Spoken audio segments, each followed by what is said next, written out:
आप सभी लोग जानते हैं कि सिविल सर्विस यानी कि यूपीएससी आईएएस मुख्य परीक्षा में मेन एग्जाम में एक पेपर आपका निबंध का भी होता है। ऐसे की बात कर रहा हूँ। और निबंध का पेपर मेरिट बेस्ड पेपर है। कहने का मतलब है कि जो फाइनल मेरिट लिस्ट बनती है, जिसके आधार पर आपको कोई पद मिलता है, उसमें निबंध के नंबर जोड़े जाते हैं। और बहुत सारे लोग निबंध को गंभीरता से भी नहीं लेते हैं, बाद में पछताते रहते हैं। और निबंध की तैयारी आप लोगों को अलग से नहीं करनी है कुछ। आप देखते हैं कि जीएस आप लोग पढ़ते रहते हैं, न्यूज़पेपर आप लोग पढ़ते हैं, उसमें संपादकीय पाठ पढ़ते रहते हैं, डिबेट सुनते रहते हैं, और विभिन्न इस तरह के जो मुद्दे रहते हैं उन पर आप लोग एक सामान्य जानकारी अपने पास रखते हैं। बस आप लोगों को मेहनत करनी है, तो थोड़ी प्रैक्टिस करनी है, और निबंध लिखने का तरीका आप लोगों को समझना है। और अच्छे नंबर लाए जा सकते हैं निबंध में अगर आप थोड़ी भी प्रैक्टिस कर लें तो।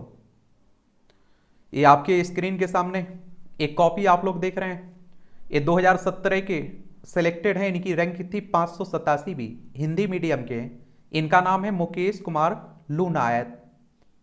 तो इस कॉपी को आप लोग देख लीजिए, और इन्होंने किस तरह से निबंध लिखा है, इनकी कमियां किस तरह से रही हैं, उन सबको आप लोग देख लीजिए। और आपकी तरफ से कोई सुझाव हो, सलाह हो, तो आप लोग भी नीचे बता सकते हैं। जैसा कि आप सभी जानते हैं कि 250 नंबर का रहता है निबंध का पेपर। 3 घंटे इसके लिए आपके पास समय रहता है। और यहाँ आप देखिए, परीक्षा का माध्यम जो हो वही आपको लिखना है, हिंदी है, ठीक है।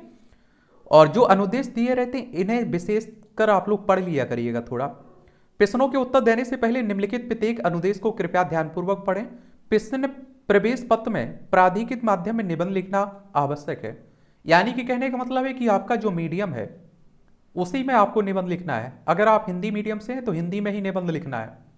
और इस माध्यम का स्पष्ट उल्लेख प्रश्न सह उत्तर क्यूसीए पुस्तिका के मुख्य पृष्ठ पर निर्दिष्ट स्थान पर करना आवश्यक है। और प्राधिकृत माध्यम के अलावा अन्य माध्यम में लिखे गए उत्तरों को यानी कि अंक नहीं दिए जाएंगे। प्रश्नों के उत्तर निर्दिष्ट दिए गए शब्द संख्या के अनुसार होना चाहिए। 1000 से 1200 शब्दों की बोल रहा है, तो मैं कहता हूं कि 1000 से 1100-1200 शब्द के बीच होना चाहिए।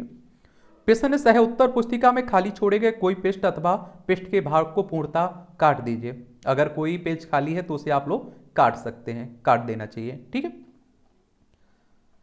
अब आप देखिए, खंड ए और खंड बी में प्रत्येक में से एक एक आपको निबंध चुनकर 2 निबंध लिखना है, और प्रत्येक लगभग 1000 से 1200 शब्दों में लिखना है। और आपको बता दूं, दोनों निबंध 125-25 नंबर के हैं। इस तरह से टोटल आपके 250 नंबर के हैं दोनों। या आप देखिए, खंड ए में 4 क्या दिए गए, 4 सब्जेक्ट दिए गए, 4 टॉपिक दिए गए हैं। इनमें से आप लोगों को चुनना है एक। तो पहला टॉपिक कह रहा है कि प्रत्येक असफलता में एक अवसर छिपा होता है। दूसरा कह रहे हैं कि अभिव्यक्ति की स्वतंत्रता एक मूल अधिकार जिसका सबसे ज्यादा दमन तथा दुरुपयोग हुआ है। तीसरा कह रहे हैं कि समृद्ध राष्ट्र हेतु स्वस्थ राष्ट्र की एक पूर्ण शर्त है। चौथा टॉपिक इसमें देशभक्ति मेरा आखिरी आध्यात्मिक सहारा नहीं बन सकती, मेरा आश्रय मानवता है। मैं हीरे के दाम में गिलास नहीं खरीदूंगा, जब तक मैं जिंदा हूं मानवता के ऊपर देशभक्ति की जीत नहीं होने दूंगा। कट्टर राष्ट्रवाद पर व्यक्त रविन्द्रनाथ टैगोर के उपरोक्त विचारों की समकालीन प्रासंगिकता पर समालोचनात्मक टिप्पणी कीजिए। इन 4 में से आप लोगों को एक चुनना है। अब आप लोग कहोगे कि चुनेंगे कैसे हम? तो पहले तो इन 4 को बड़े ध्यानपूर्वक आप लोगों को पढ़ लेना है।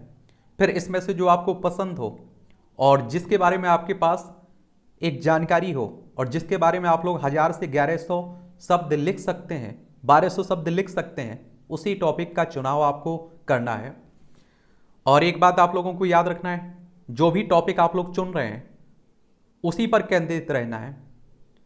टॉपिक के इर्द गिर्द ही, आसपास ही आप लोगों को रहना है और लिखना है। उस टॉपिक से भटक मत जाइएगा।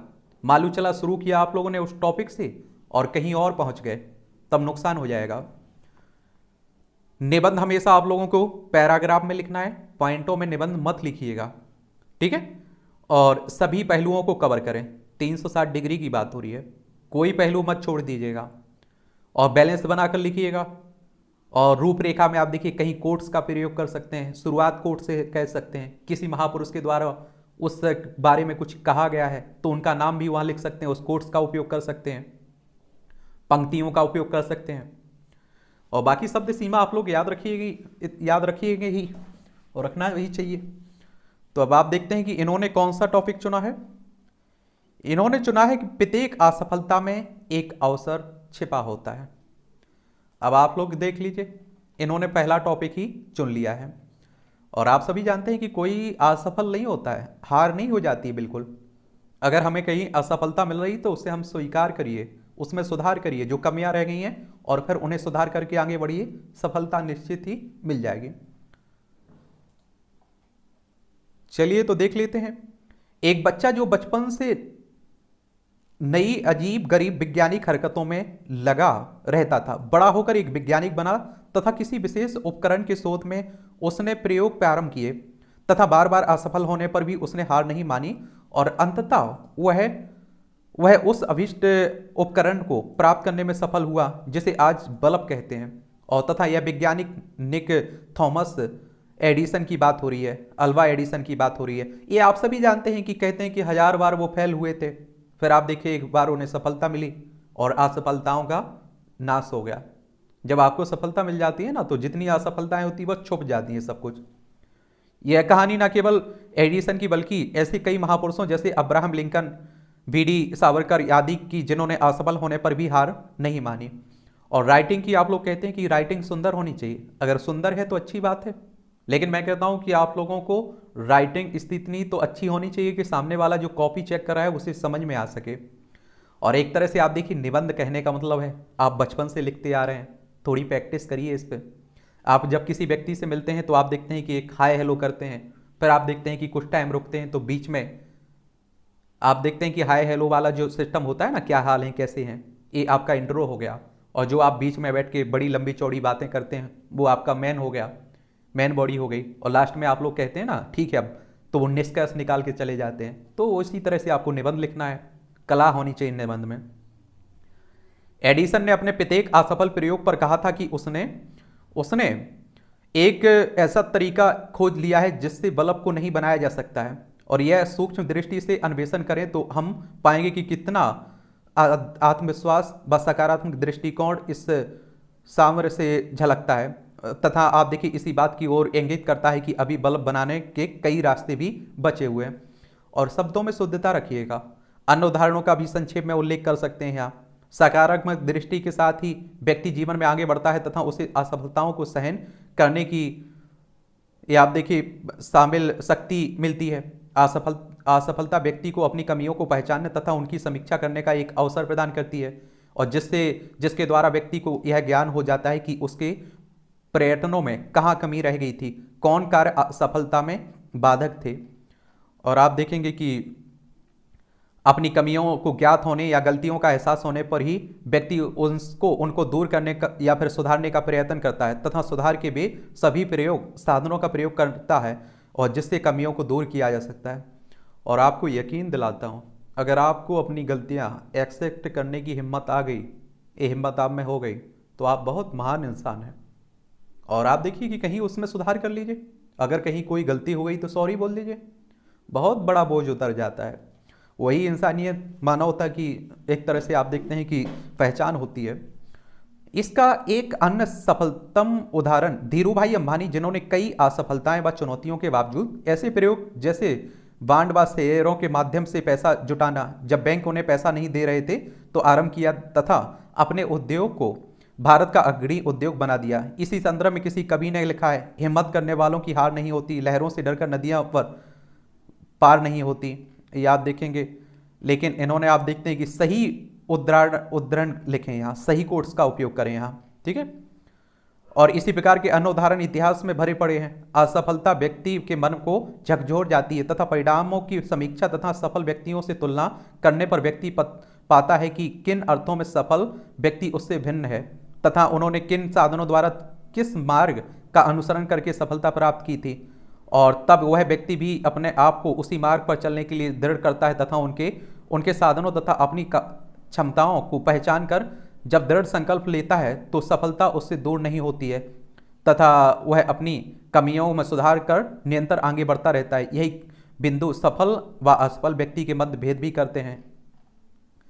फिर आप देखेंगे कि परंतु असफलता हमेशा एक अवसर प्रदान करे यह आवश्यक नहीं है। कमजोर मस्तिष्क व दिलों वाले व्यक्तियों के लिए असफलता और आग में घी का कार्य करती है और वे और असफल हो जाते हैं। पंचतंत्र में कहा गया है कि उद्यमैन ही सिद्ध्यन्ते कारिणी नाचार मनोरथ ना ही सुप्त से सेहस्त भूदौन प्रविशन्ति मृगा, अर्थात उद्यम से ही कार्यों की सिद्धि होती है, मन से में सोचने से कार्य नहीं होते हैं। व्यक्ति को दृढ़ संकल्प होकर कार्य में लगना पड़ता है और जिस प्रकार सोए हुए सिंह के मुंह में हिरन अपने आप प्रवेश नहीं करता और ठीक उसी तरह प्रकार व्यक्ति को अपने प्रयासों से ही असफलता में बदलना पड़ता है। ये आप देखिए विषय के संदर्भ में उसके दर्शन पक्ष को और स्पष्ट करें, ये कमियां बताई जा रही हैं। जब टेस्ट आप लोग देखते हैं ना तो आपकी जो कमियां होती हैं उन्हें भी गिना दिया जाता है कि यहाँ सुधार करिए, इसीलिए कहते हैं कि मॉक टेस्ट देते रहिए। असफल व्यक्ति यदि अपने परिणामों की समीक्षा ना करे तो अपनी गलतियों को ना पड़े तो असफलता एक अवसर ना होकर एक घातक मनोवैज्ञानिक बीमारी बन जाती है जो व्यक्ति को और पतन की ओर ले जाती है तथा आप देखिए वह अपनी असफलता के विषय में ही सोचता रहता है और आप देखते हैं कि उसकी बुद्धि का नाश हो जाता है। गीता में भगवान श्री कृष्ण द्वारा कहा गया है कि ध्यायतो विषयापुरा सागात तेसु पजायते संगाद सजयतो कामाद क्रोधाभियजते क्रोधाभि भवति समोहाद स्मृति विभ्रमात् और स्मृति विभ्रमात् बुद्धि नासे प्राणय स्थिति। वर्तनी अशुद्धियों पर ध्यान दें थोड़ा, अर्थात किसी विषय का बार बार ध्यान करते रहने व्यक्ति की उसमें असंपत्ति उत्पन्न हो जाती है और असंपत्ति से काम उत्पन्न होता है, वह काम से क्रोध की उत्पत्ति होती है और क्रोध से सम्मोह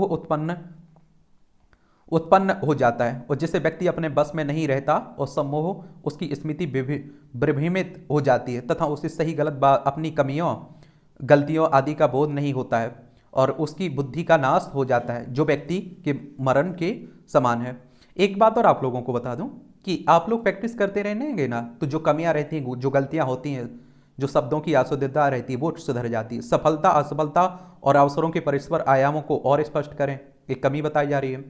इसका समाधान प्रस्तुत करते हुए कृष्ण भगवान ने ही इसका समाधान गीता में ही दिया है तथा कहा है कि कर्मण्ये वाधिकारस्ते ना फलेषु कदाचनम, अर्थात व्यक्ति को अपने कर्मों के फलों की चिंता न करते हुए अपने कर्मों को निष्काम भाव से करना चाहिए। जब व्यक्ति अपने कर्मों को स्वार्थ रहित होकर करता है तब उसे असफलता अवश्य मिलती है तथा व्यक्ति असफलता को भी अवसर मानकर अपने कार्यों में संलिप्त रहता है और इस प्रकार यह कहा जा सकता है कि असफलता का अवसर या सफलता में बदलना व्यक्ति की सकारात्मक सोच, मनोबल, प्रयासों में निरंतरता, गलतियों से सीखना, कमियों को सुधारना, दृढ़ संकल्पना आदि पर निर्भर करता है तथा व्यक्ति के लिए निसंदेह सफलता के एक अवसर के रूप में उपलब्ध होता है। परंतु कमजोर दृश्य ये मनोबल का अभाव, फलों की पिटी असंपत्ति तथा संकल्पना के अभाव में असफलता अवसर नहीं बल्कि व्यक्ति के दुखों का कारण भी बन जाती है। अब आप देखिए 125 में से इन्हें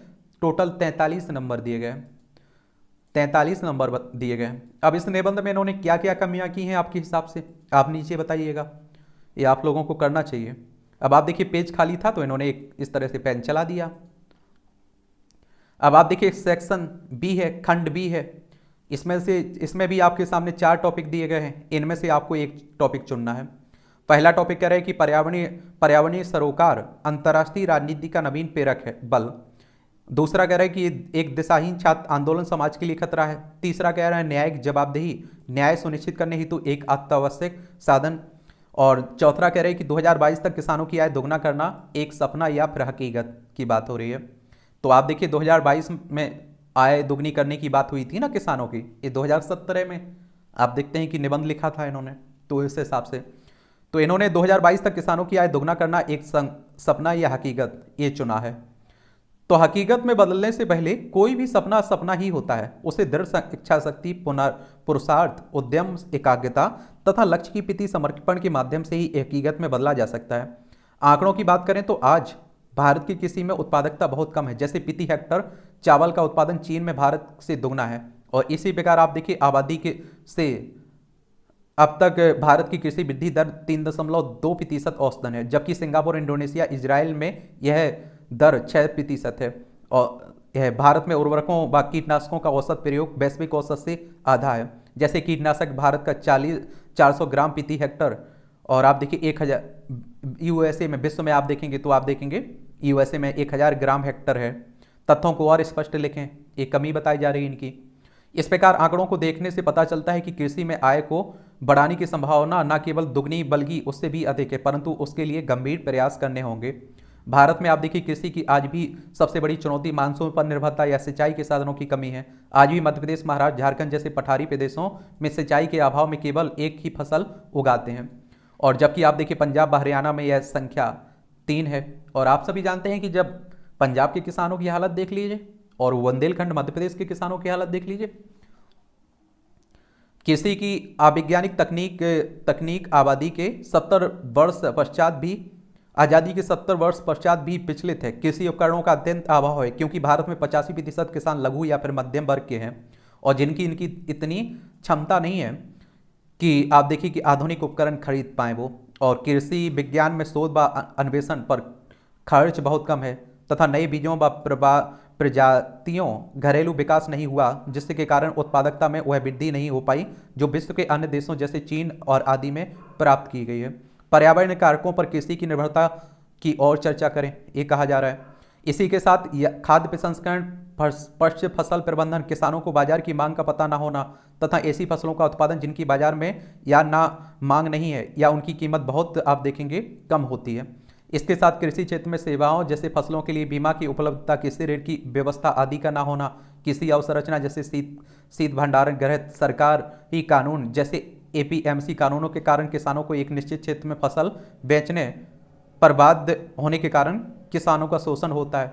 ये आप देखिए कमियां बताई जा रही हैं, समस्याएं बताई जा रही हैं। और इस प्रकार यदि इन सभी समस्याओं से निजात पाई जाए तो हम 2022 तक अवश्य ही किसानों की आय दोगुनी करने में समर्थ होंगे।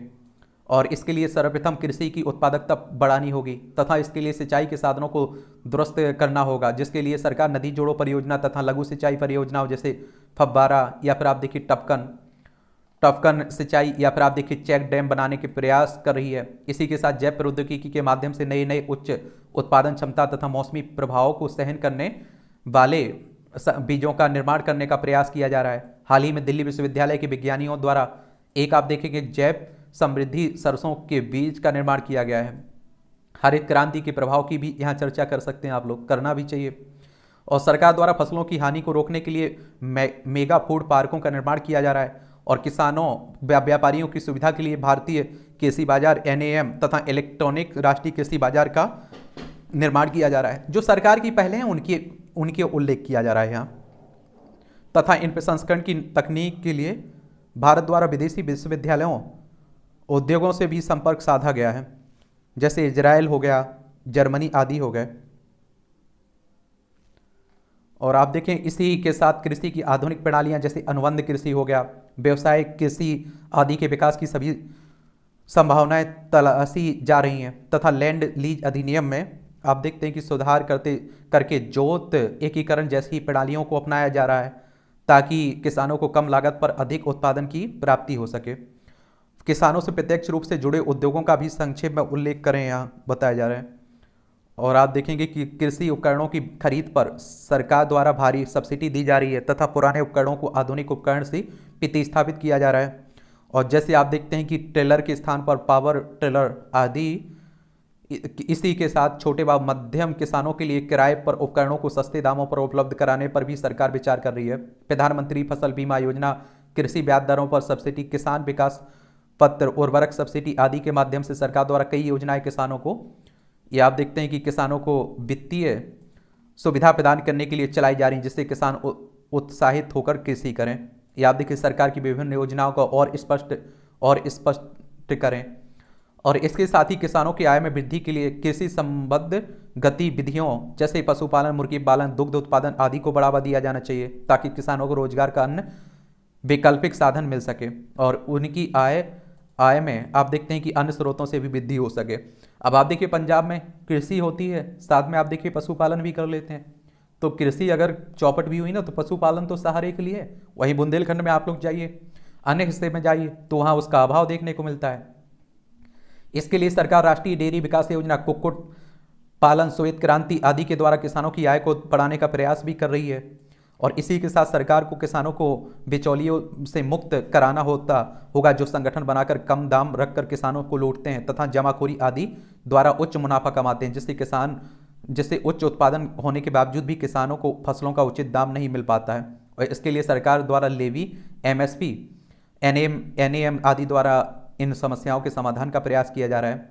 कृषि क्षेत्र में महिलाओं के योगदान की भी चर्चा कर सकते हैं आप लोग यहाँ, और इसमें करना भी चाहिए। मैं कह रहा हूँ ना कि सभी पहलुओं को कवर करना है पूरा, तो अच्छा निबंध रहेगा। इसी प्रकार कहा जा सकता है कि सरकार द्वारा किसानों की आय को दोगुनी करने के लिए बहुत सी आप देखते हैं योजनाएं चलाई जा रही हैं, परंतु इनका फायदा तब किसानों को नहीं होगा जब तक कि इनका क्रियान्वयन सुनिश्चित ना किया जाए। और अतः सरकार को यदि 2022 तक किसानों की आय दोगुनी करने का सपना पूरा करना है तो इन सभी योजनाओं, प्रक्रियाओं व प्रबंधन तकनीकों का त्वरित व शीघ्र क्रियान्वयन सुनिश्चित करना होगा। अब आप देखिए कि 125 नंबर में से 48 नंबर दिए गए हैं इस निबंध में। इस तरह से आप देखेंगे टोटल इन्हें नंबर कितने मिलते हैं, इन्हें मिलते हैं 91 नंबर। 250 नंबर में से 91 नंबर मिले थे इन्हें टेस्ट में। आप लोग करते रहिए, कोशिश करते रहिए, प्रैक्टिस करते रहिए, नंबर स्कोर बढ़ते रहेंगे आपके। अब आपकी तरफ से कोई सुझाव हो, कोई सवाल हो तो आप लोग मुझे बता सकते हैं।